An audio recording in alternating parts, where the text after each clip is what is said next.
రాని వాడి కథ చెప్తా.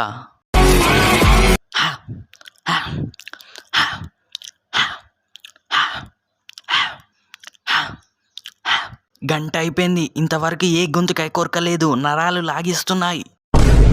ఏందిరా వీడిని చూస్తుంటే భయంగా ఉన్నది. హూమ్ అనే డైలాగ్ చెప్పేదేగా, ఏం కాదులే. ఈరోజు మా తమ్ముడిని కొట్టినోని గొంతుకాయ కొరికేసి నరాలు లాగిస్తా. వీడు దగ్గరికి వచ్చేసిండు. చిన్న డైలాగే కదా, ఈ నరాలు కొరికే నర్సయ్య అంటే ఏందో వాడికి తెలిసేటట్టు చేస్తా.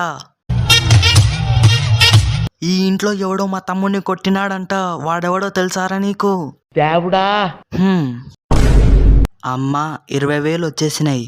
ఏయ్, ఒకరిని కొరకనీక వచ్చినా నువ్వు కూడా పంటికాడికి గురవ్వద్దు. ఎట్టా కనిపిస్తున్నా నీ కంటికి? పాము కొరుకుతే విరుగుడు ఉంటదేమో, నేను కొరుకుతే విరుగుడు ఉండదు. ఏయ్ 60,000.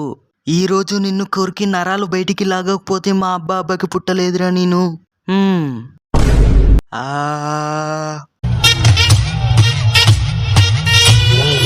ఇంకోసారి అలా అన్నావంటే గొంతుకై కొరికేస్తా. 80,000 అయినాయి. ఇంకోసారి చెప్తే 1,00,000 రూపాయలు అవుతాయి. ఇంకొకసారి అన్నావనుకో కొరికేస్తాను. ఈ రోజు కడుపు నిండిపోయింది, రేపొచ్చి వాడి కథ చెప్తా. వీడి రక్తంలో హెమోగ్లోబిన్ తక్కువగా ఉంది.